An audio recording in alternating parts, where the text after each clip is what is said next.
ஓப்பனிங்ல ஒரு பொண்ணை காமிக்கிறாங்க. காட்டுக்கு தனியா வந்திருக்காங்க. ஏன்னா இவங்க ஒரு யூடியூபர் vlog எடுத்துக்கிட்டே அங்க இருக்க காடை சுத்தி பார்த்துட்டு இருக்காங்க. கேம்ப் போடுறதுக்காக ஒரு நல்ல இடத்தை தேடி 1 மணி நேரமா அலைஞ்சிக்கிட்டு இருக்காங்க. இப்போ வரைக்கும் உருப்படியா ஒரு இடம் கிடைக்கவே இல்லையா. ஒரு மரத்துக்கு பக்கத்துல ஒரு வயசான லேடி நின்னுட்டு இவங்கள பார்த்துட்டு இருக்காங்க. இவங்க வீடியோ எடுக்கிற ஆர்வத்துல அந்த பாட்டியை கவனிக்கல. காய்ஸ், ரொம்ப நேரமா நான் இடத்தை தேடிட்டு இருக்கேன், இடம் கிடைக்கவே மாட்டேங்குது அப்படின்னு சொல்லிட்டு வீடியோ எடுத்துட்டே இருக்காங்களா. அப்ப டக்குன்னு இவங்களுக்கு பின்னாடி அந்த பாட்டி வந்து நிக்கிறாங்க. அந்த பாட்டி எதுவுமே பேசல. மாஸ்க் போட்டிருக்காங்க, பயங்கரமா இரும்பிக்கிட்டு இருக்காங்க. அந்த மாஸ்க்ல எல்லாம் ஒரே ரத்தமா இருக்கு. திடீர்னு இப்படி பார்த்ததும் அந்த பொண்ணுக்கு பயமாயிடுது. அந்த பாட்டி கிட்ட எதுவும் பேசாம அங்க இருந்து ஓடி போயிடுறாங்க. அப்படியே நைட் ஆகுது. ஒரு வழியா கேம்ப் போடுறதுக்கு ஒரு இடத்த கண்டுபிடிச்சிட்டாங்க. அழகா ஒரு கேம்ப போட்டு உள்ள செட்டில் ஆயிருக்காங்க. நைட்டு தூங்குற வரைக்கும் இன்ஸ்டாகிராம் பார்க்கலாமேன்னு சொல்லிட்டு ஸ்க்ரால் பண்ணிக்கிட்டு இருக்காங்க. அப்போ போன்ல டக்குன்னு ஒரு பூரா வந்து விழுது பாருங்க. அவ்வளவுதான், பயத்துல உழுந்தடிச்சு வெளியே ஓடி வந்துடுறாங்க. அப்புறம் போன்ல டார்ச் அடிச்சு அந்த பூரா எங்க இருக்குன்னு தேடிட்டு வெளியே வராங்க. அப்போ இவங்களுக்கு பின்னாடி ஏதோ ஒரு சவுண்ட் கேக்குது. இவங்களுக்கு திரும்பி பார்க்கவும் பயமா இருக்கு. அப்படியே அழுதுகிட்டே திரும்பி பாக்குறாங்க. ஆனா அந்த இடத்துல ஒண்ணுமே இல்ல. அப்பாடா, ஒண்ணும் இல்லடா அப்படின்னு சொல்லிட்டு இந்த பக்கம் திரும்பினா அதே பாட்டிமா தான். வாயில ரத்தத்தோட இப்படி பேய் மாதிரி சிரிச்சிட்டு நிக்கிறாங்க. இந்த மாதிரி நைட்டு காட்டுக்குள்ள பார்த்தா எப்படி இருக்கும். அவ்வளவுதான், பயத்துல காடே அலற அளவுக்கு கத்துறாங்க. அந்த பொண்ணுக்கு என்ன ஆச்சுன்னு தெரியல. ஆனா அந்த டென்ட்டை நோக்கி ஏகப்பட்ட பூரா வந்துகிட்டு இருக்க மாதிரி காமிச்சு அப்படியே அந்த இடத்துல கட் பண்ணி படத்தோட டைட்டில போடுறாங்க. நம்ம வாழ்க்கையை புரட்டி போட்ட சம்பவம் இது அப்படின்னு கேட்டோம்னா ஒருத்தங்களுக்கும் ஒரு விஷயம் இருக்கும். ஆனா எல்லாருமே காமனா சொல்லக்கூடிய ஒரு விஷயம்னா அது கோவிட் தான். அப்படிப்பட்ட கொடூரமான கோவிட் பரவ ஆரம்பிச்சு ஒரு 3 மாசம் கழிச்சு காமிக்கிறாங்க. கொரோனாவோட பரவலை கொஞ்சம் கட்டுப்படுத்துறதுக்காக கவர்மெண்ட் நிறைய திட்டத்தை கொண்டு வந்தாங்க. அதுல முக்கியமான ஒரு திட்டம் என்னன்னா குவாரண்டைன். வேற ஊர்ல இருந்து யாராச்சும் ஒரு ஊருக்கு வந்தாங்கன்னா அவங்கள ஒரு 15 நாள் தனியா தங்க வைப்பாங்கல்ல, அந்த மாதிரிதான் இங்க நிறைய செலிபிரிட்டிஸ் வேற ஒரு ஊர்ல இருந்து வந்திருக்காங்க. அவங்கள ஒரு பெரிய ஹோட்டல்ல தங்க வைக்கிறாங்க. அந்த ஹோட்டல்ல வேலை பார்க்குற ஸ்டாஃப், ரிசப்ஷனிஸ்ட் எல்லாருமே மாஸ்க், கிளவுஸ் எல்லாம் போட்டுட்டு ஃபுல் ப்ரொடெக்ஷனோட தான் வேலை பார்த்துட்டு இருக்காங்க.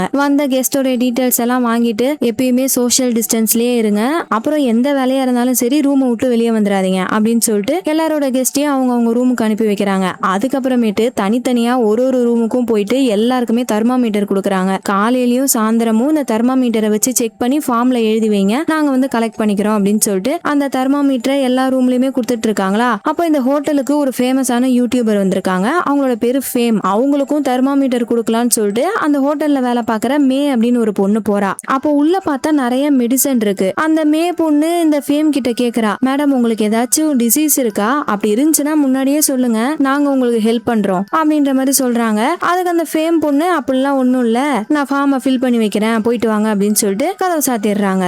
அப்புறம் இந்த ஹோட்டலுக்கு இதே மாதிரி இன்னும் நிறைய கெஸ்ட் வர போறாங்களாம். ஸோ இந்த ஹோட்டலை ரொம்ப சுத்தமா வச்சுக்கணும்னு மேனேஜர் சொல்றாரு. அதுக்காக இந்த ஹோட்டல்ல வேலை பார்க்குற ஒரு கிளீனிங் லேடியும் அந்த மேனேஜரோட அசிஸ்டன்ட் இவங்க 2 பேரும் சேர்ந்து தான் அந்த ஹோட்டலை கிளீன் பண்ணிட்டு இருக்காங்க. ஏன்னா குவாரண்டைன் டைம்ன்றதுனால யாருமே அவ்வளவா வேலைக்கு வரமாட்டாங்க போல இருக்கு. ஸோ வேற வழி இல்லாம அந்த அசிஸ்டன்ட் பொண்ணும் கூட போய் கிளீன் பண்ணிக்கிட்டு இருக்கா. 2 பேருமே ஒரு ரூமை கிளீன் பண்ணிட்டு இருக்காங்க. அந்த லேடி போயிட்டு பாத்ரூம்ல கிளீன் பண்ணிட்டு இருக்கும் போது அந்த தண்ணி போகும்ல ஓட்டை, அதுல ஏகப்பட்ட முடியா இருக்கு. அதை கொஞ்சம் கொஞ்சமா இந்த கிளீனிங் லேடி எடுத்துட்டு இருக்காங்களா. அப்போ இந்த அசிஸ்டன்ட்ட காமிக்கிறாங்க. பெட்டு கடியில பெருக்கலாமேன்னு சொல்லிட்டு அப்படியே கீழே குனிஞ்சு பார்த்தா என்னத்தை பார்த்தாங்கன்னு தெரியல, அப்படியே லபோதிபோன்னு கத்துறாங்க. இந்த கிளீனிங் லேடி ஓடி வந்து என்னாச்சுன்னு கேட்டா பெட்டு கடியில என்னமோ இருக்கு, ஏதோ ஒரு அனிமல் இருக்கு அப்படின்னு சொல்லிட்டு கத்துறாங்க. என்ன இருக்கு பெட்டு கடியில அப்படின்னு சொல்லிட்டு 2 பேரும் சேர்ந்து அந்த பெட்டை தள்ளி பார்த்தா பெட்டு கடியில ஒரு எலி செத்து போய் கிடக்கு. அந்த எலியை ஏகப்பட்ட பூரா சாப்பிட்டுட்டு இருக்கு. இந்த பக்கம் இப்படி ஒரு சம்பவம் போயிட்டு இருக்கா. அடுத்து நம்ம படத்தோடைய ஹீரோ அவருமே ஃபேமிலியோட அந்த ஹோட்டல்ல தான் தங்கி இருக்காரு. ஆனா எல்லாருமே சேர்ந்து இல்ல, எல்லாருக்குமே தனித்தனியா ரூம் கொடுக்கப்பட்டிருக்கு. எல்லாருக்குமே சாப்பாடு அந்த ரூம் உடைய வாசல்ல வச்சுட்டு போயிருக்காங்களா. அந்த சாப்பாடை யாரோ ஒருத்தர் வந்து நோண்டிட்டு இருக்காரு. வேற யாரும் இல்ல, நம்ம ஹீரோடைய அப்பா தான். ஹீரோக்கு எறானா ஒத்துக்காது போல இருக்கு. ஆனா அந்த சாப்பாடுல எறா இருக்கு. சோ தன்னோட பையன் சாப்பிட்டு ஏதாச்சும் ஆயிட போகுதுன்னு சொல்லிட்டு அந்த எறாவெல்லாம் தனியா எடுத்து வச்சிட்டு இருக்காரு. இதை பார்த்துட்டு அங்க ஒரு வேலை பார்க்குற ஸ்டாஃப் வந்து என்னடா சாப்பாடு திருடுறியா, எப்படி நீ உள்ள வந்த அப்படின்னு சொல்லிட்டு சத்தம் போட்டுட்டு இருக்காங்களா. இந்த சத்தத்தை கேட்டு ஹீரோ வெளியே வந்துடுறாரு. ஆக்சுவலா நம்ம ஹீரோட அப்பாக்கு வாய் பேச முடியாத போல இருக்கு, சைகையிலேயே தான் பேசுறாரு. அந்த எறாவெல்லாம் எடுத்துட்டு இந்தாப்பா அப்படின்னு சாப்பாடை கொடுக்குறாரா. ஹீரோக்கு என்ன கோவம்னு தெரியல, அப்படியே அந்த சாப்பாடை தட்டி விட்டு உள்ள போயிடுறாரு. ஒரு வார்த்தை கூட பேசல, எப்பயுமே மூஞ்சி சிடு சிடுன்னு தான் வச்சுட்டு இருக்காரு. ஏன் அந்த மாதிரி இருக்காருன்னு தெரியல. அப்படியே கோவமா ஜன்னல் ஓரமா நின்னுகிட்டு அவரோட பாஸ்ட நினைச்சு பாக்குறாரு. ஹீரோடைய அம்மா ஆபரேஷனுக்காக ஒரு ஹாஸ்பிட்டல்ல அட்மிட் பண்ணப்பட்டிருக்காங்க. அதெல்லாம் நினைச்சு பார்த்து ஃபீல் பண்ணிட்டு இருக்காரு. அப்படியே அந்த சீனை கட் பண்ணா இந்த ஹோட்டலோட மேனேஜரை காமிக்கிறாங்க. அங்க வேலை பார்க்குற எல்லாரையும் போட்டு கத்திக்கிட்டு இருக்காரு. ஏன்னா நம்ம ஹீரோக்கு எறானா அலர்ஜி, அதை பார்க்காம சாப்பாடு வச்சிருக்காங்கல்ல. சோ அங்க வேலை பார்க்குற அந்த மே பொண்ணு அப்புறம் கேட் அப்படின்னு ஒரு பொண்ணு இருப்பா, அவங்க 2 பேரையும் கூப்பிட்டு கத்திக்கிட்டு இருக்காரு. இதெல்லாம் ஒழுங்கா கவனிக்கிறது இல்லையா? அடுத்த வாட்டி இந்த மாதிரி நடந்துச்சுன்னா அவ்வளவுதான், வேலையை விட்டு தூக்கிடுவேன், புரியுதா?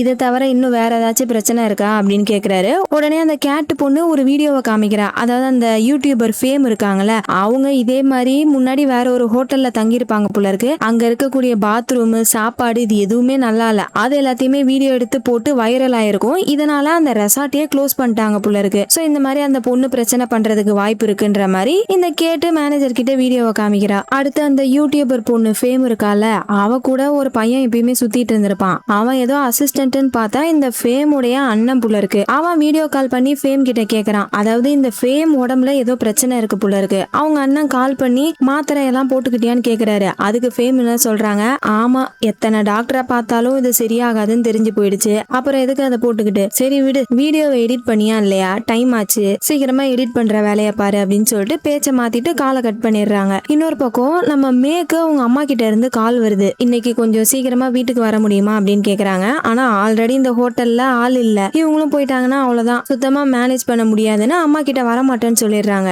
இத அந்த கேட்டு பொண்ணு கேட்டு என்ன சொல்றா, ஏன் அப்படிலாம் பண்ற, அம்மா ஏதாச்சும் ஹெல்ப்புக்காக கூப்பிட்டுருப்பாங்க, நீ போ நான் பாத்துக்கிறேன், ஒன்னும் பிரச்சனை இல்லை அப்படின்னு சொல்லிட்டு மேவை போக சொல்றா. மேவும் அப்பாடா பாத்துக்கிறியா அப்படின்னு சொல்லிட்டு வீட்டுக்கு கிளம்பிட்டு இருக்காங்க. அந்த சமயம் இந்த ஹோட்டலுக்கு மேனேஜருடைய பாஸ் வந்திருக்காரு, கூட ஏதோ ஒரு பொண்ணை கூப்பிட்டு வந்திருக்காரு. சோ இன்னைக்கு நைட்டு மட்டும் ஸ்டே பண்றதுக்காக ஒரு ரூமா அந்த மேனேஜர் கிட்ட கேட்டு வாங்கிக்கிறாரு. இந்த பக்கம் மே எல்லாத்தையுமே எடுத்துட்டு வீட்டுக்கு போறதுக்காக கிளம்பிட்டாங்க. அப்படி போறதுக்கு முன்னாடி கேட் கிட்ட சொல்றாங்க, இந்த ரூம் நம்பர் 711ல ஃபேம் இருக்காங்கல்ல, அவங்களுக்கு உடம்புல ஏதோ பிரச்சனை இருக்குன்னு நினைக்கிறேன். அவங்களோட ரூம்ல நிறைய டேப்லெட்ஸை பார்த்தேன், அது என்னன்னு கேட்டா அவங்க எதுவுமே சொல்லல, நீ எதுக்கும் அதை நோட் பண்ணி வச்சுக்கோ சரியா அப்படின்னு சொல்லிட்டு மே அங்கிருந்து அவங்களோட வீட்டுக்கு கிளம்பிடுறாங்க.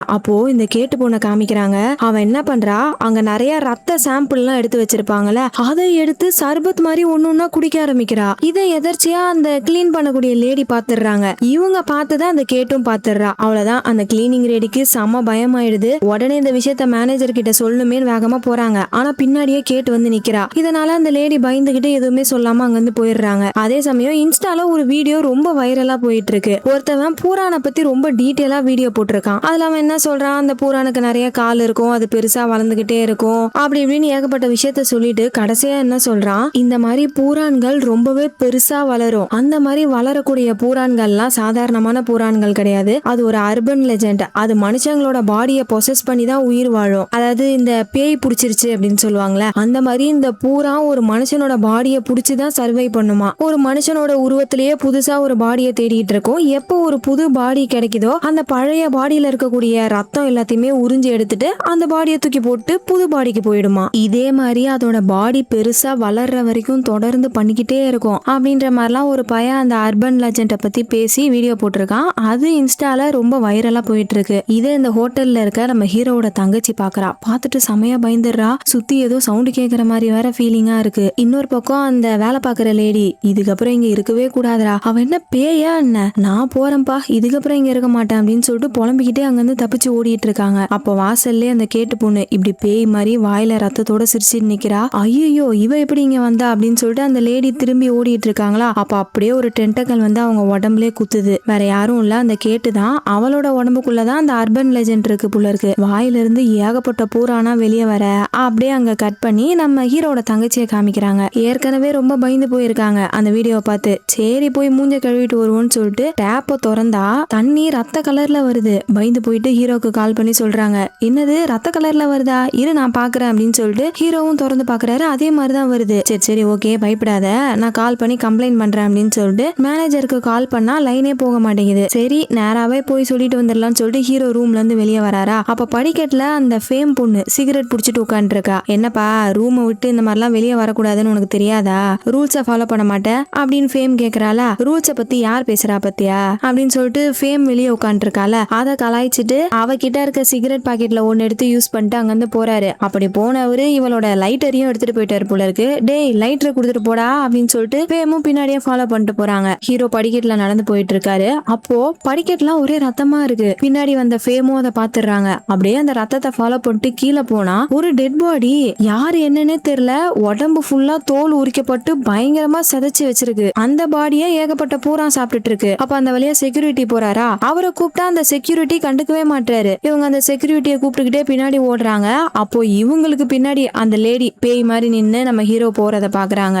ஹீரோவும் செக்யூரிட்டியை கூப்பிடுறாரு. அவன் காதலே வாங்க மாட்டான். என்னன்னு பார்த்தா அந்த பைய காதல ஹெட்செட் போட்டுட்டு இருந்திருப்பான் போல இருக்கு. என்ன சார் என்னாச்சு, ஏன் ரூம் விட்டு வெளியே வந்தீங்க, என்ன பிரச்சனை அப்படின்னு கேக்குறான். அட பாவி என்ன பிரச்சனையா அப்படின்னு சொல்லிட்டு ஹீரோ பார்த்த விஷயங்களை சொல்லி இந்த விஷயத்த மேனேஜர் கிட்ட இன்ஃபார்ம் பண்ணி எல்லாருமே ஓடி வந்து பாக்குறாங்க. வந்து பார்த்தா அந்த இடத்துல ஒண்ணுமே இல்ல, அப்படியே பலன்னு கிளீன் பண்ணி வச்சிருக்கு.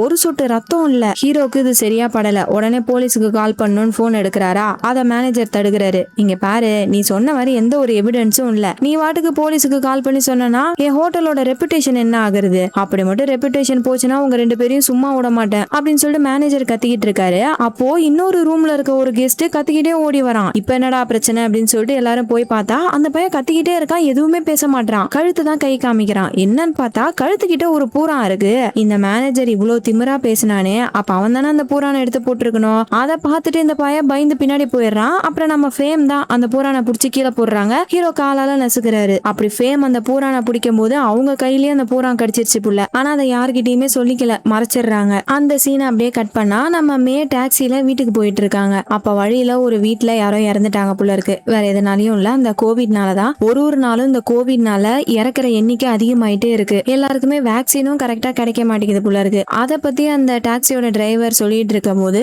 மேக்கு மேனேஜர் கிட்ட இருந்து கால் வருது. சோ வேற வழி இல்லாம திரும்ப ஹோட்டலுக்கு போறாங்க.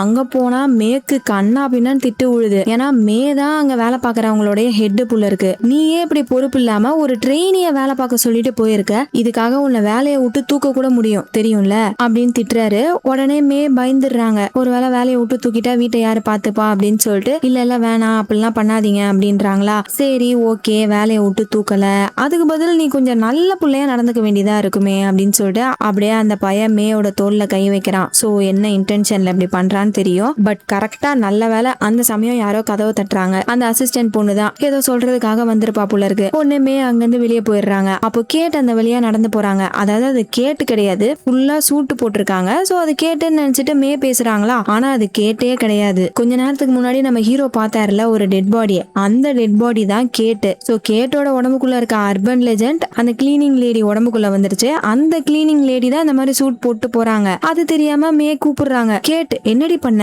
ஒரு நாள் தானே உன்னை பாத்துக்கோன்னு சொன்னேன், அப்படி என்னதான் பண்ணி தொலைச்ச, மேனேஜர் கூப்பிட்டு அந்த திட்டுறான் அப்படின்லாம் கேக்குறாங்க. ஆனா அந்த லேடி வந்து எதுவுமே பேசல, அப்படியே சைலண்டா அங்கிருந்து போயிடுறாங்க. இன்னொரு பக்கம் நம்ம ஹீரோட தங்கச்சி ஹீரோக்கு கால் பண்ணி என்ன ஆச்சுன்னா போய் பாத்தீங்களா, அப்பா எப்படி இருக்காரு அப்படின்லாம் கேக்குறாங்க. அப்பா எப்படி இருக்காரா, அதை பத்தி ஏன் என்கிட்ட கேக்குற, அவர் எப்படி இருக்காருன்னு எனக்குலாம் தெரியாது அப்படின்னு மூஞ்சால அடிச்ச மாதிரி பேசுறாரு. ஏன்னா இன்னும் கோவமா இப்படி பேசிட்டு இருக்கீங்க, இன்னும் எத்தனை நாள் தான் இப்படி இருக்க போறீங்க அப்படின்னு கேக்குறா. இங்க பாரு, இத பத்தி நான் பேச வேணான்னு முன்னாடியே உங்ககிட்ட சொல்லியிருக்கேன், தேவையில்லாம இதை பத்தி பேசாத அப்படின்னு சொல்லிட்டு காலை கட் பண்ணிடுறாரு. அப்படி என்னதான் நம்ம ஹீரோட அப்பா மேல ஹீரோக்கு கோவம்னு தெரியல. திரும்ப ஒரு பிளாஷ்பேக்கை காமிக்கிறாங்க. ஹீரோட அம்மா ஹாஸ்பிட்டல்ல அட்மிட் பண்ணியிருந்தாங்கல்ல, அவங்களுக்கு கேன்சர்னு நினைக்கிற, முடியெல்லாம் ஷேவ் பண்ணிருக்காங்க. நம்ம ஹீரோ குட்டி பையனா பக்கத்துல நின்று அழுதுகிட்டு இருக்காரு. அடுத்து ஹீரோ பக்கத்து ரூம்ல இருக்க ஃபேமுக்கு கால் பண்ணி பேசிட்டு இருக்காரு. அப்படி பேசிட்டே இருக்கும்போது அந்த கிளீனிங் லேடி உள்ள வராங்க போல. ஆக்சுவலா இப்ப அவங்களுக்குள்ள மான்ஸ்டர் இருக்கு, அது உள்ள வந்து ஃபேம கொல்ல பாக்குது. ஃபேம் அலற சவுண்ட கேட்டுட்டு ஹீரோ டோரை உடைச்சிட்டு உள்ள வராரு. இந்த மாதிரி கொல்ல ட்ரை பண்ணிட்டு இருக்கா, அந்த லேடியை புடிச்சு தள்ளி விட்டுட்டு ஹெல்ப் பண்ண ட்ரை பண்றாரு. அப்போ அந்த லேடியோட முகத்துல இருந்து டென்டக்கல்ஸா வருது. அது அங்க இருக்க ஃபேமையும் ஹீரோவையும் கொல்ல பாக்குதா. ஹீரோ உடனே என்ன பண்றாரு, ஒரு சேரை உடைச்சு அதோடைய பீஸை எடுத்து அந்த லேடி உடம்புல குத்துறாரு. இந்த சவுண்ட கேட்டுட்டு பக்கத்து ரூம்ல இருக்க எல்லாருமே ஓடி வந்து பாக்குறாங்க. உடனே அந்த மான்ஸ்டர் என்ன பண்ணுது, ஜன்னலை உடைச்சுக்கிட்டு வெளியே குதிச்சு அப்படியே குரங்கு மாதிரி மேல ஏறி போயிடுது. இந்த விஷயம் இப்ப மேனேஜருக்கு போதா அவரு தலையில கை வச்சுன்னு வராரு. டேய் இப்ப என்னடா பண்ணீங்க, என்ன சொல்ல வரீங்க? ஒருத்தவங்க வந்து அட்டாக் பண்ணாங்க, அப்புறம் ஜன்னல் வழியா கீழே குதிச்சு போயிட்டாங்க, அதுவும் 7வது ஃப்ளோர்ல இருந்து கீழே குதிச்சாங்க. கொஞ்சமாச்சும் பொருந்துற மாதிரி பொய் சொல்லணும் சரியா அப்படின்னு மேனேஜர் சொல்றாரு. எது பொய்யா சார்? என் ரூமை பாருங்க சார் எப்படி இருக்கு, ஹீரோவோட முகத்தை பாருங்க எவ்வளவு அடிபட்டு இருக்கு, இதெல்லாம் பார்த்தா உங்களுக்கு பொய் மாதிரி தெரியுதா அப்படின்னு ஃபேம் கேக்குறாங்க. ஆமா நீ ஒரு யூடியூபர், இப்படிலாம் சீனை கிரியேட் பண்ணி காசு சம்பாதிக்கிறதுக்கு ட்ரை பண்ணிட்டு இருக்க அப்படின்றாரு. சரி தேவையில்லாம பேசாதீங்க, சிசிடிவி கேமரா இருக்குல்ல செக் பண்ணலாம் வாங்க அப்படின்னு சொல்லிட்டு எல்லாரையுமே ஹீரோ கூட்டு போறாரு. அங்க போனா சிஸ்டம் வேலை செய்யலையாம், டெக்னீஷியன் வேற லீவ்ல இருக்காராம், நாளைக்கு தான் வருவாராம். சோ இப்ப என்ன நடந்துச்சுன்னு பார்க்க முடியாதுன்னு சொல்லிடுறாரு. இதெல்லாம் கேட்கிற ஹீரோக்கு சுத்தமா பிடிக்கல. நானும் என்னோட ஃபேமிலியும் இப்பவே இந்த ஹோட்டலை விட்டு போகணும், நாங்க வேற ஹோட்டல்ல தங்குற மாதிரி அரேஞ்ச் பண்ணுங்க அப்படின்னு மேனேஜர் கிட்ட கேக்குறாரா. மேனேஜர் டக்குன்னு ஆஃப் ஆயிடுறான். ஏன்னா இப்போ திடீர்னு நைட்டு இந்த ஹோட்டல்ல இருந்து வெக்கேட் பண்ணிட்டு போனா ஹோட்டல் மேல தானே தப்பான பேர் வரும், சோ நம்ம பேசிக்கலாம் அப்படின்னு சொல்லிட்டு ஹீரோவை சமாதானப்படுத்த வரானா. ஆனா ஹீரோக்கு செம்ம கோவம் வருது. நானும் என்னோட ஃபேமிலியும் இப்பவே இந்த ஹோட்டலை விட்டு போகணும் அப்படின்னு சொல்லிட்டு மேனேஜரோட கழுத்தை பிடிச்சு நெரிக்கிறாரு. உடனே மேனேஜர் வந்து சரி சரிப்பா கோவப்படாத,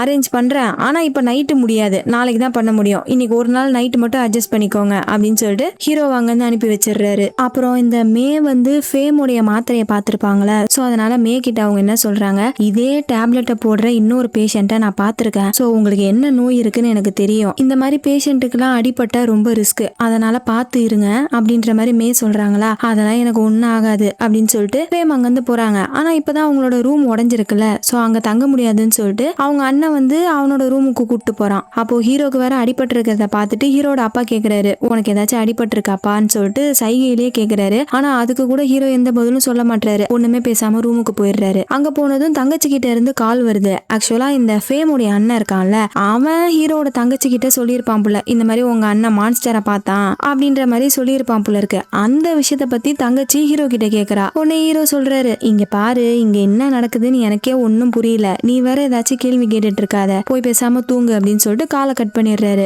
ஆனா ஹீரோட தங்கச்சிக்கு தூக்கமே வரல, ரொம்ப பயமா இருக்கு. அதனால அப்பாக்கு மெசேஜ் பண்றாங்க, ரூம்ல தனியா இருக்க பயமா இருக்குப்பா, நான் உங்க ரூமுக்கு வரேன் இருங்க அப்படின்னு சொல்லிட்டு மெசேஜ் பண்ணிட்டு அப்பாவோட ரூமுக்கு போறதுக்காக வெளியே வராங்க. அப்போ இந்த செக்யூரிட்டி பையன் வரான். இவங்க தான் ரூமை விட்டு தேவையில்லாம வெளியே வரக்கூடாதுல, சோ செக்யூரிட்டி பார்த்தா திட்டுவான்னு சொல்லிட்டு ஒரு ஓரமா ஒளிஞ்சிக்கிறாங்க. அப்புறம் அந்த செக்யூரிட்டி போனதும் திரும்ப ரூமுக்கு போகலாமேன்னு வந்தா அந்த வேலை பாக்குற லேடி, அதாவது அந்த மான்ஸ்டர் இந்த வாட்டி யாரையோ கொல்றதுக்காக கூட்டு போகுது, யார கூட்டு போகுதுன்னு தெரியல, அவங்க கிட்ட மாட்டிக்கூடாதுன்னு சொல்லிட்டு ஹீரோட தங்கச்சி நேரா லாண்ட்ரி ரூமுக்கு ஓடி போய் ஒளிஞ்சிக்கிறாங்க. இவளோட கெட்ட நேரமா என்னன்னு தெரியல, அந்த மான்ஸ்டர் கரெக்டா லாண்ட்ரி ரூமுக்கு தான் வருது. கூட யார கூட்டு வந்திருக்குன்னு பார்த்தா அந்த மே பொண்ணு கூட்டு வந்திருக்கு. மேவை கூட்டு வந்து போட்டு தள்ளிடுது. இதை ஹீரோட தங்கச்சி ஒளிஞ்சிருந்து பாத்துடுறா. இன்னொரு பக்கம் ஹீரோட அப்பா ஹீரோக்கு மெசேஜ் பண்றாரு, இந்த மாதிரி உன் தங்கச்சி ரூமுக்கு வரேன்னு சொன்னாப்பா, இன்னும் வரல, உன்னோட ரூம்ல ஏதாச்சும் இருக்காளா அவ அப்படின்னு கேக்குறாரு. இல்லையே இங்க வரலையே அப்படின்னு சொன்னதும் ஹீரோவும் ஹீரோட அப்பாவும் ஹீரோட தங்கச்சி ரூமுக்கு ஓடி போய் பாக்குறாங்க. அங்க அவளை காணோம். அவ்வளவுதான், எல்லா இடத்துலயும் தேட ஆரம்பிக்கிறாங்க. ஃபேமோட ரூம்லயும் போய் தேடி பாக்குறாங்க, அங்கேயும் இல்ல. ஹோட்டல் ஃபுல்லா தேடிட்டு இருக்காங்க. கடைசியா இந்த லாண்ட்ரி ஏரியாக்கு வராங்க. அங்க வந்து பார்த்தா தரெல்லாம் ஒரே ரத்தமா இருக்கு, அது கூடவே தங்கச்சியோட பிரேஸ்லெட் இருக்கு. அவ்வளவுதான், அதை பார்த்ததும் வாஷிங் மிஷின்ல செத்து போய் கிடக்கிறது தன்னோட தங்கச்சி தான் அப்படின்னு நினைச்சுக்கிட்டு இந்த ஃபேமுடைய அண்ணன் இருக்கான்ல, அவன் மேலதான் பயங்கரமா கோவப்படுறாரு. ஏன்னா அந்த ஃபேம் பையன் தானே மான்ஸ்டரை ஹீரோ பார்த்ததா ஹீரோட தங்கச்சி கிட்ட சொல்லியிருப்பான். அப்படி சொன்னதுனாலதான் அந்த மான்ஸ்டர் தன்னோட தங்கச்சியை கொன்றுச்சுன்னு சொல்லிட்டு அந்த பயல போட்டு அடி அடின்னு அடிக்க ஆரம்பிக்கிறாரு. ஹீரோவால தாங்கிக்கவே முடியல, கூடவே கோவம் வேற. என்ன பண்றதுன்னு தெரியாம ஃபேமோட அண்ணனை போட்டு தான் அடிச்சு தள்ளிக்கிட்டு இருக்காரு. இந்த சவுண்டை கேட்டுட்டு செக்யூரிட்டி வந்து அந்த சண்டையை பிரிச்சு விடுறாரு. அப்பதான் பக்கத்துல பார்த்தா ஹீரோவோட தங்கச்சி அவங்க அப்பா கூட நின்னுகிட்டு இருக்கா. அதை பார்த்தக்கு அப்புறமேட்டு தான் நம்ம ஹீரோக்கு நிம்மதியாகுது. அடுத்து என்ன, மேனேஜரை கூப்பிட்டு காமிக்கிறாங்க.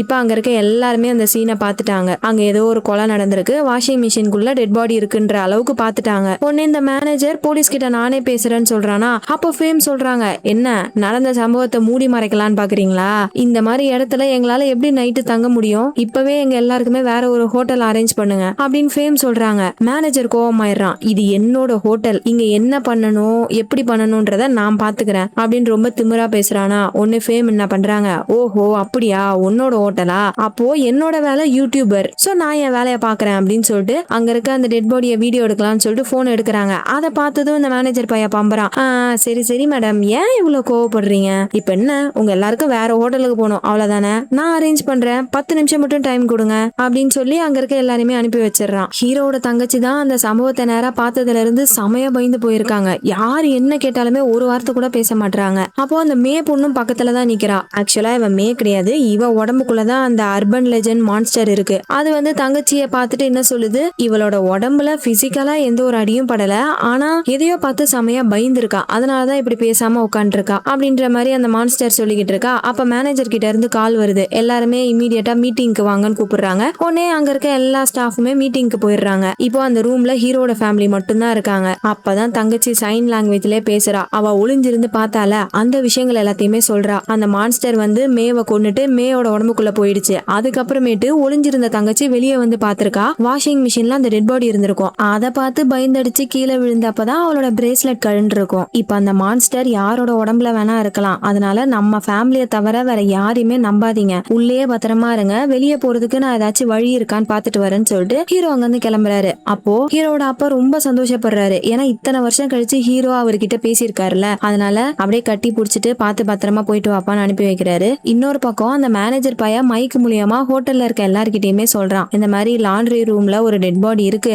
நான் போலீஸ் கிட்ட இந்த விஷயத்த பத்தி கால் பண்ணி சொன்னேன், கண்டிப்பா கொலை பண்ணவன் இன்னுமே ஹோட்டலுக்குள்ளதான் இருக்கணும்னு போலீஸ் சொல்றாங்க, அதனால போலீஸ் வர வரைக்கும் யாரும் ரூமை விட்டு வெளியே வராதீங்க, ஒரு செகண்ட் கூட வெளியே வராதீங்க, எல்லாருமே பத்திரமா உள்ள இருங்க. அப்புறம் போலீஸுக்கு எவிடன்ஸா கொடுக்கறதுக்காக எல்லாரோட போன் வேணும், செக்யூரிட்டி வந்து போனை கலெக்ட் பண்ணுவாரு, எல்லாரும் அவங்களோட போனை மட்டும் கொடுங்க அப்படின்ற மாதிரிலாம் மைக்ல பேசிட்டு இருக்கான். அந்த சமயம் இந்த மே பொண்ணு, அதாவது அந்த மான்ஸ்டர் டக்குன்னு வந்து மேனேஜரோட தோல்ல கை வைக்குது. அந்த மேனேஜரை போட்டு தள்ளிடுச்சா இல்ல என்ன பண்ணுச்சுன்னு ஒன்னும் தெரியல. இந்த பக்கம் நம்ம ஹீரோ வழியை தேடி போயிட்டு இருக்காரா. அப்போ நடுவுல இந்த செக்யூரிட்டி பையன் வரான். சார் நீங்க இப்படி வெளியே சுத்திட்டு இருக்கீங்க, சீக்கிரமா உங்க ரூமுக்கு போங்க அப்படின்னு சொல்லிட்டு ஹீரோ கிட்ட இருக்க போனை வாங்கிட்டு ஹீரோவை சீக்கிரமா ரூமுக்கு போக சொல்லிட்டு அந்த செக்யூரிட்டி அங்க இருந்து போயிடுறான். அந்த பக்கம் மேனேஜர் பார்த்தா நார்மலா தான் இருக்கான், மான்ஸ்டரா மாறிட்டானா என்னன்னு தெரியல.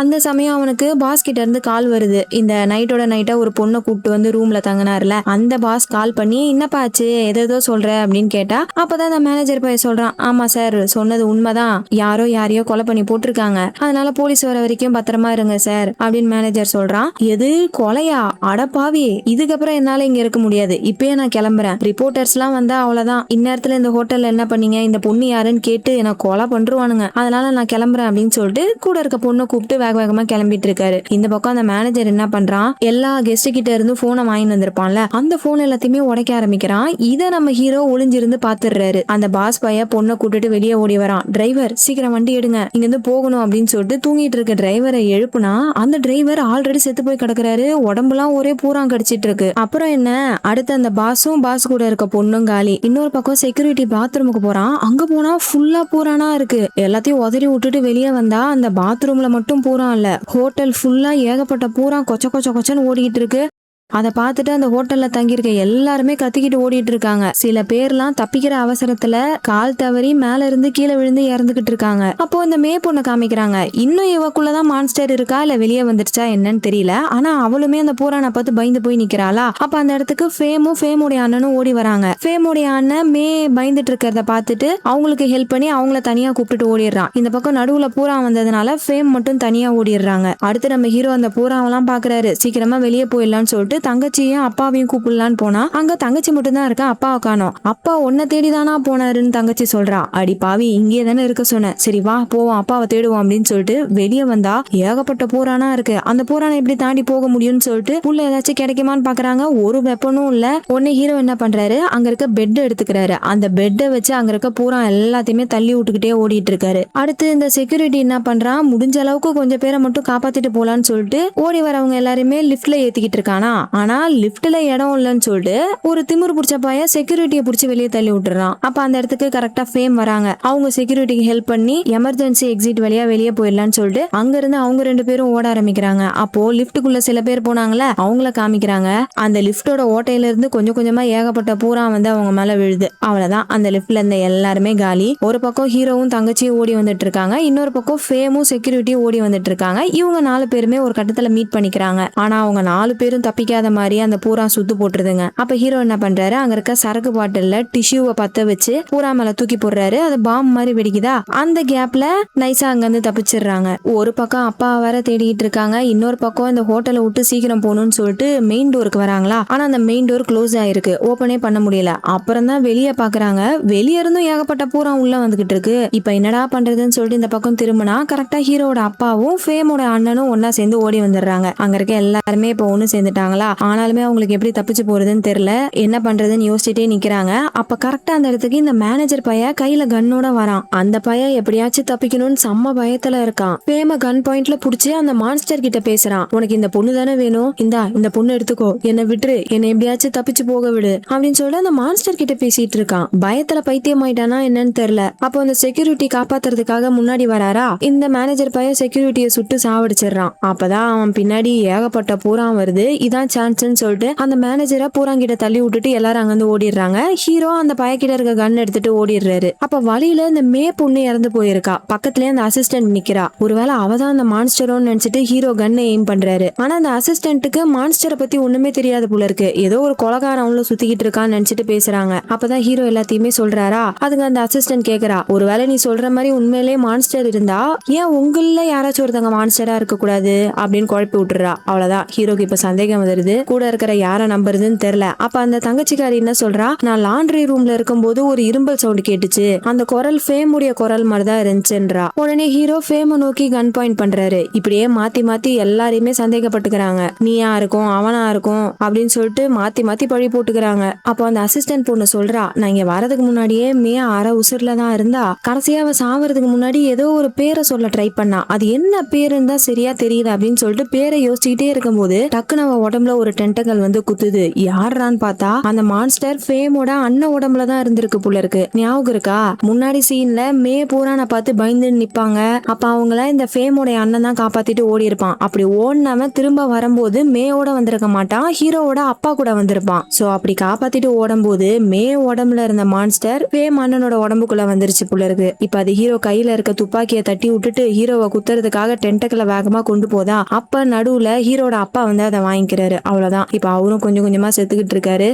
ஹீரோக்கு என்ன பண்றதுன்னு தெரியல. இந்த தங்கச்சிக்காரி டக்குன்னு கன் எடுத்து சுடுறா. ஆனா அந்த மான்ஸ்டருக்கு ஒண்ணுமே ஆகல. தங்கச்சியையும் புடிச்சு தூக்கி போட்டுருது. அடிப்பட்டதுல தங்கச்சி மயங்கி போயிடுறா. ஹீரோக்கு செம்ம கோவம் வருது. அந்த மான்ஸ்டர் கூட பயங்கரமா சண்டை போடுறாரு. ஆனா அதுக்கு ஒண்ணுமே ஆகல. அடுத்து ஹீரோவையும் குத்தி ஒரு ஓரமா தூக்கி போட்டுருது. இப்ப அங்க இருக்கிறது ஃபேம் மட்டும்தான். ஆனா ஃபேம் இந்த மான்ஸ்டர் எதுவுமே பண்ண மாட்டேங்குது. அதை தெரிஞ்சுக்கிட்ட ஃபேம் அங்க இருக்க கன் எடுத்து ஒழுங்கா இங்கிருந்து போயிடு, இல்லைன்னா நானே என்ன சுட்டுப்பேன்னு சொல்லிட்டு அவங்க தலையிலேயே கன் பாயிண்ட் பண்றாங்களா. ஆனா அந்த மான்ஸ்டர் அப்படியே பொறுமையா கிட்ட வந்து அவங்க அண்ணன் குரல்ல பேசி மயக்கி அந்த கன்னை தள்ளி விட்டுட்டு ஃபேம அங்கிருந்து புடிச்சு இழுத்துட்டு போகுது. எதுக்காக இது ஃபேம கொல்ல மாட்டேங்குது, எதுக்கு அவங்க தேவைன்னு தெரியல. இந்த பக்கம் ஹீரோவும் ஹீரோட அப்பாவும் கொஞ்சம் கொஞ்சமா செத்துக்கிட்டு இருக்காங்க. அப்ப ஹீரோட அப்பா ஹீரோ கிட்ட ஒரு போட்டோ கொடுக்குறாரு. அந்த போட்டோக்கு பின்னாடி ஹீரோட அம்மா என்னமோ எழுதியிருக்காங்க. என்னன்னா, அவங்க சாகுறதுக்கு முன்னாடி அந்த ஆபரேஷனுக்கு போயிருப்பாங்கல்ல, அப்போ ஹீரோட அப்பா கிட்ட என்ன சொல்லியிருப்பாங்கன்னா, ஒருவேளை இந்த ஆபரேஷனுக்கு அப்புறம் நான் எந்திரிக்கலனா என்ன உயிரோட வச்சிருக்காதீங்க, என்ன கொன்றுங்க, அப்புறம் பசங்களையும் பத்திரமா பாத்துக்கோங்க அப்படின்னு எழுதியிருப்பாங்க. அந்த போட்டோவை ஹீரோட அம்மா ஹீரோ அப்பா கிட்ட கொடுத்துட்டு ஆபரேஷன் ரூமுக்கு போயிருப்பாங்க. ஆபரேஷன் முடிஞ்சக்கு அப்புறமேட்டு என்ன ஆச்சுன்னு தெரியல, அவங்களுக்கு பிரெயின் டெட் ஆயிருக்கும். அதுவே தெரியாம ஹீரோ குட்டி பையனா பக்கத்துல நின்னுட்டு, அம்மா சீக்கிரமா ஹாஸ்பிட்டலை விட்டு வெளியே வாங்கம்மா, நம்ம பீச்சுக்கெல்லாம் போலாம் அப்படின்னு சொல்லிட்டு பேசிக்கிட்டு இருக்காரு. அப்போ டாக்டர்ஸ் எல்லாம் ஹீரோட அப்பா கிட்ட போயிட்டு, இந்த மாதிரி உங்க மனைவி பிரெயின் டெட் ஆயிட்டாங்க, இதுக்கப்புறமேட்டு அவங்க உயிரோட இருந்து எந்த பலனும் இல்ல அப்படின்னு சொல்லிட்டு கருணை கொலை பண்ணுவாங்கல்ல, அந்த பேப்பர்ல சைன் வாங்கிட்டு ஹீரோட அம்மாவை கருணை கொலை பண்ணிட்டாங்க புள்ள இருக்கு.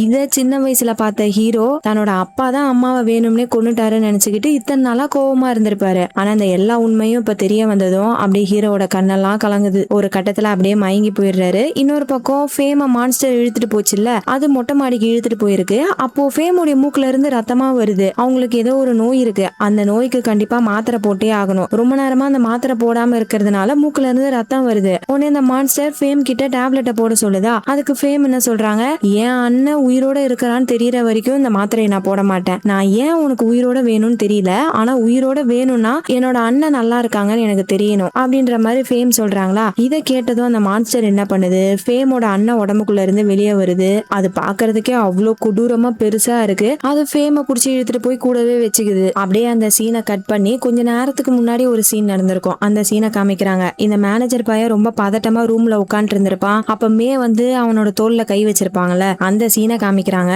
ஆக்சுவலா மேயோட உடம்புக்குள்ள அப்பவே மான்ஸ்டர் இருந்திருக்கும். அது மேனேஜரை புடிச்சு மிரட்டி இருக்கும். இந்த மாதிரி எனக்கு ஃபேமுடைய ரத்தம் வேணும், நீ ஃபேமை மட்டும் என்கிட்ட புடிச்சு கொடுத்துட்டேன்னா நீங்க வந்து தப்பிச்சு போயிடலாம் அப்படின்னு சொல்லிட்டு மேனேஜர் கிட்ட ஒரு டீல் பேசியிருந்திருக்கும். ஏன்னா ஃபேமுடைய ரத்தம் கொஞ்சம் டிஃப்ரெண்டா இருக்கான். சோ ஃபேமுடைய ரத்தத்தை வச்சு இந்த அர்பன் லெஜெண்டால ரொம்ப நேரத்துக்கு உயிரோட இருக்க முடியுமா, அதுக்காக தான் அது ஃபேமை தேடிக்கிட்டு இருக்கு. இந்த மாதிரி ஒரு டீல் பேசினதுனாலதான் முன்னாடி இந்த மேனேஜர் பைய லூஸ் மாதிரி கன்னை வச்சு மிரட்டிட்டு இருந்திருப்பான்ல, அந்த சீன்லாம் நடந்திருக்கும். இப்ப அந்த சீனை ரிவீல் பண்ணிட்டு அப்படியே ஃபேமோடைய அண்ணனை காமிக்கிறாங்க. அந்த பையன் மயக்கத்துல இருந்து எந்திரிக்கிறான். மான்ஸ்டர் பக்கத்துல தான் தன்னோட தங்கச்சி ஃபேம் படுத்துக்கிட்டு இருக்கா. இந்த மான்ஸ்டர் ரெஸ்ட் எடுக்குதா என்னன்னு தெரியல. அண்ணங்காரன் அப்படியே பொறுமையா போய் தங்கச்சியை எழுப்பி இந்த அந்த டேப்லெட்டை போட்டுக்கோ அப்படின்னு சொல்லிட்டு அந்த டேப்லெட்டை கொடுத்துட்டு ஃபேமை காப்பாத்திட்டு அங்கிருந்து ஓடிக்கிட்டு இருக்காங்க. அப்ப அந்த மான்ஸ்டர் எப்படி சும்மா இருக்கும், அது துரத்தி வந்து இவங்களை பிடிச்சிருது. அப்ப அந்த மான்ஸ்டரை காமிக்கிறாங்க. அப்படியே அந்த மான்ஸ்டருக்கு பின்னாடி ஒரு கேரக்டரை காமிக்கிறாங்க. யாருன்னு பார்த்தா நம்ம ஹீரோ அப்படியே சிரிச்சுக்கிட்டே பேய் மாதிரி நிக்கிறாரு. இவர் எப்படி உயிரோட இருக்காருன்னு தெரியல. ஆனா கொலை வெறியில கையில கோடாரிய வச்சு அந்த மான்ஸ்டர் கூட சண்டை போட்டுட்டு இருக்காரு. செம்ம கோவத்துல அந்த மான்ஸ்டரை துரத்தி வெட்டிக்கிட்டு இருக்காரா. அது ஹீரோவை பார்த்து பயந்து ஓடிக்கிட்டு இருக்கு. ஹீரோ விடுறதா இல்லையே, பின்னாடியே போயிட்டு இருக்காரு. அது ஹீரோவை தடுக்கிறதுக்காக டென்டகளை வச்சு கால்ல எல்லாம் குத்துது. ஆனா ஹீரோ அதையும் வெட்டி போட்டுட்டு விடாம துரத்திக்கிட்டு இருக்காரு. இன்னைக்கு இதை சாவடிச்சே ஆகணும்டா அப்படின்னு சொல்லிட்டு அதை வெட்டுன்னு வெட்டி அப்படியே மேல் ஃப்ளோர்ல இருந்து கீழே தள்ளி விட்டுறாரு. அவ்வளவுதான். கண்டிப்பா அந்த மான்ஸ்டர் மறுகையா இருக்கும். ஆனா அந்த மேனேஜர் பையன் இன்னும் உயிரோட இருக்காங்க. பூரா மட்டும் தானே கடிச்சது. சோ எப்படியோ தப்பிச்சிட்டான் போல இருக்கு. ஆனா இவன் தான் சரியான சைக்கோவாச்சே. நான் தப்பிக்கலன்னா இங்க இருக்க யாருமே உயிரோட இருக்க கூடாதுன்னு சொல்லிட்டு கிச்சனுக்கு போயிட்டு அங்க இருக்க கேஸ் எல்லாத்தையுமே ஆன் பண்ணிட்டு பத்த வைக்கலாமேன்னு லைட்டரை ஆன் பண்ண போகும்போது அவனுக்கு பின்னாடியே அந்த மான்ஸ்டரோட சவுண்ட் கேக்குது. இன்னும் அது சாகல போல இருக்குங்க. இந்த பக்கம் ஹீரோட தங்கச்சி மயங்கி இருந்தாங்களே, அவங்க மயக்கத்துல இருந்து ஏஞ்சிட்டாங்க. உயிரோட இருக்க 4 பேரும் அந்த ஹோட்டல்ல இருந்து தப்பிச்சு போலாமேன்னு ஓடிக்கிட்டு இருக்காங்க. அப்போ ஃபேமோடைய அண்ணன் உடம்புலயே டென்டக்கல் வந்து குத்துது. என்னன்னு பார்த்தா ஹீரோ தள்ளி விட்டதுனால கொஞ்சம் கொஞ்சமா அந்த மான்ஸ்டர் செத்துக்கிட்டு இருந்திருக்கும். ஆனா இந்த மேனேஜர் பையன் அங்க இருந்தான்ல, அவனோட உடம்புக்குள்ள போய் அந்த மான்ஸ்டர் சர்வைவ் ஆயிடுச்சு போல இருக்கு. சோ அப்படி வந்தது ஃபேமுடைய அண்ணனை குத்தி கொன்றுது. அடுத்து ஃபேமை கொல்லலான்ட்டு வரும்போது நடுவுல ஹீரோ வந்து தடுத்துடுறாரு. அந்த டென்டக்கல் ஹீரோட உடம்ப குத்திடுது. இந்த வாட்டி கண்டிப்பா ஹீரோவால தப்பிக்க முடியாதுன்னு நினைக்கிறேன். வாய் வழியாலாம் ரத்தம் வந்துட்டு இருக்கு. அப்போ அவரோட பாக்கெட்ல இருந்து ஒரு லைட்டர் எடுக்கிறாரு. ஆக்சுவலா இந்த லைட்டர் ஃபேம் உடையது. ஸ்டார்டிங் சீன்ல எடுத்துட்டு போயிருப்பார்ல, அது இன்னுமே நம்ம ஹீரோ கிட்ட தான் இருந்திருக்கும். இப்ப இந்த இடத்துல ஃபுல்லா கேஸ் பரவி இருக்கு. சோ பத்த வச்சா கண்டிப்பா வெடிக்கும். அப்படி வெடிக்கிறதுல இந்த மான்ஸ்டரும் கூட சேர்ந்து செத்து போயிடும். அதுக்குதான் லைட்டரை கையில எடுத்திருக்காரு. இதை பார்த்ததும் ஹீரோவோட தங்கச்சியும் ஃபேமும் வெளியே ஓடி போயிடுறாங்க. கரெக்டா ஹீரோ அந்த லைட்டரை ஆன் பண்ணதும் அந்த இடமே வெடிச்சு செதறுது. அதுல இந்த மான்ஸ்டர் கத்துற சவுண்ட் மட்டும் தான் கேக்குது. கண்டிப்பா அது செத்துருக்கும்னு நினைக்கிறேன். அப்படியே அந்த சீனை கட் பண்ணி ஒரு வருஷம் கழிச்சு காமிக்கிறாங்க. ஃபேமுக்கு ஏதோ ஒரு டிசீஸ் இருந்திருக்கும்ல, அந்த நோய் சரியாயிடுச்சு போல இருக்கு. ஹோட்டல்ல இருக்கும்போது பூரா கையில கடிச்சிருக்குமே, அந்த பூரானோட பாய்சன்னால எப்படியோ இவங்களோட நோய் சரியாயிடுச்சு. அதுக்கப்புறம் அவங்க என்ன பண்றாங்க, ஃபேமு, ஹீரோவோட தங்கச்சி, அப்புறம் கூட இன்னொரு ஆள், இவங்க 3 பேருமே ஒரு கைவிடப்பட்ட பாலடைஞ்ச பில்டிங்க்கு போறாங்க. அங்கேயுமே நிறைய பூரா இருக்கு. அந்த பூரானெல்லாம் மருந்து வச்சு சாவடிக்கிறாங்க. ஆக்சுவலா இவங்க எதுக்காக இங்க வந்திருப்பாங்கன்னா, அந்த பில்டிங்ல இருந்து ஒரு பொண்ணு போன் பண்ணி ஹெல்ப் கேட்டிருப்பா. அவளை காப்பாத்துறதுக்காக தான் வந்திருப்பாங்க. இவங்க காப்பாத்த வந்த பொண்ணு அவளே நடந்து வரா. உடம்புல வர நிறைய அடிபட்டிருக்கு. பூராலாம் கடிச்சிருக்கும் போல இருக்கு. அந்த காயத்தை கழுவுறதுக்காக சுடு தண்ணி வேணும். இவங்க கிட்ட தண்ணி இருக்கு, ஆனா சூடா இல்ல. உடனே அந்த பையன் ஃபேம் கிட்ட லைட்டர் கேக்குறானா. ஆனா நம்ம ஃபேமுக்கு அந்த நோய் சரியானதுனால சிகரெட் பிடிக்கிற பழக்கத்தை விட்டுட்டாங்க போல இருக்கு. அதனால என்கிட்ட லைட்டர் இல்லைன்னு சொல்றாங்க. அப்போ இவங்க ஒரு பொண்ணை காப்பாத்துறதுக்கு வந்தாங்கல்ல, அந்த பொண்ணே ஒரு லைட்டர் கொடுக்குறா. அந்த லைட்டர் வேற யாரும் இல்ல, நம்ம ஃபேம் உடையது. இது கடைசியா நம்ம ஹீரோ கிட்ட தான் இருந்திருக்கும். அது இப்ப இந்த பொண்ணு கிட்ட இருக்குன்னா என்ன அர்த்தம், இந்த பொண்ணை காப்பாத்தினது நம்ம ஹீரோ தான். இந்த லைட்டர் உங்ககிட்ட எப்படி வந்துச்சுன்னு அந்த பொண்ணு கிட்ட கேட்டா, என்னை காப்பாத்தினவர் தான் இந்த லைட்டர் கொடுத்தாரு. ஆமா, உங்க பேரு ஃபேமா, உங்ககிட்ட தான் இந்த லைட்டர் அவர் கொடுக்க சொன்னாரு. அப்படின்னு சொல்லுது. பேமுக்கு அப்படியே ஷாக் ஆகுது. ஹீரோ அப்ப இங்கதான் இருக்காரான்னு சொல்லிட்டு சுத்தி சுத்தி தேடி பாக்குறா. ஆனா அந்த இடத்துல ஹீரோ இருக்கிற மாதிரி தெரியல. சரி நம்ம கிளம்பலாம்னு சொல்லிட்டு அந்த பொண்ணை காப்பாத்திட்டு கார்ல கிளம்புறாங்க. அப்படி கிளம்பும் போது அந்த பொண்ணை காமிக்கிறாங்க. அவ இரும்புறா. அடுத்து அவளோட கண் அப்படியே கருப்பு கலர்ல மாறுது. அதாவது அந்த அர்பன் லெஜெண்ட் உடம்புக்குள்ள வந்து அந்த மாதிரிதான் கண்ணு கருப்பு கலர்ல ஆகும். அதே மாதிரியே ஆகுது. சோ இவளுக்குள்ள ஒரு மான்ஸ்டர் இருக்கு. ஆனா நம்ம இவ்வளவு நேரமா பார்த்த அதே அர்பன் லெஜெண்ட் மான்ஸ்டரா இல்ல வேற புது மான்ஸ்டரான்னு தெரியல. இப்ப அப்படியே கேமராவை ஸ்லோவா யார்கிட்டயோ கொண்டு போறாங்க. யாருன்னு பார்த்தா நம்ம ஹீரோ சாகாம இன்னும் உயிரோட தான் இருக்காரு. உடம்புல எந்த ஒரு அடியும் படல. எப்படி இவர் உயிரோட இருக்காருன்னு தெரியல. ஆனா அப்படியே அந்த இடத்துல கட் பண்ணி படத்தை அங்கேயே முடிக்கிறாங்க. மேபி நம்ம ஹீரோ அந்த அர்பன் லெஜெண்ட்னால மியூட்டேட் ஆயிருப்பாரோ என்னன்னு தெரியல. அப்படியே சஸ்பென்ஸோட தான் முடிச்சிருக்காங்க. சோ ஒரு பக்கம் ஹீரோவும் உயிரோட இருக்காரு. இன்னொரு பக்கம் ஹீரோவோட தங்கச்சி ஃபேம். இவங்க 2 பேரும் சேர்ந்து அந்த மான்ஸ்டரை வேட்டையாடி கொல்ற வேலையில இறங்கியிருக்காங்க அப்படின்ற மாதிரி காமிச்சுதான் இந்த படத்தை முடிச்சிருக்காங்க. சோ மக்களே, இந்த படம் எப்படி இருந்துச்சு? உங்களுக்கு பிடிச்சிருந்துச்சா பிடிக்கலையான்றத கமெண்ட் செக்ஷன்ல சொல்லுங்க. அப்படியே மறக்காம லைக் பட்டனை தட்டி விட்டுருங்க. இதே மாதிரி வேற ஒரு சூப்பரான படத்துல உங்களை மீட் பண்றேன். அது வரைக்கும் நீங்க பார்த்துட்டு இருந்தது டிஎன்சி ஸ்டோரி டைம்ஸ். நான் உங்க டிஎன்சி. பாய்.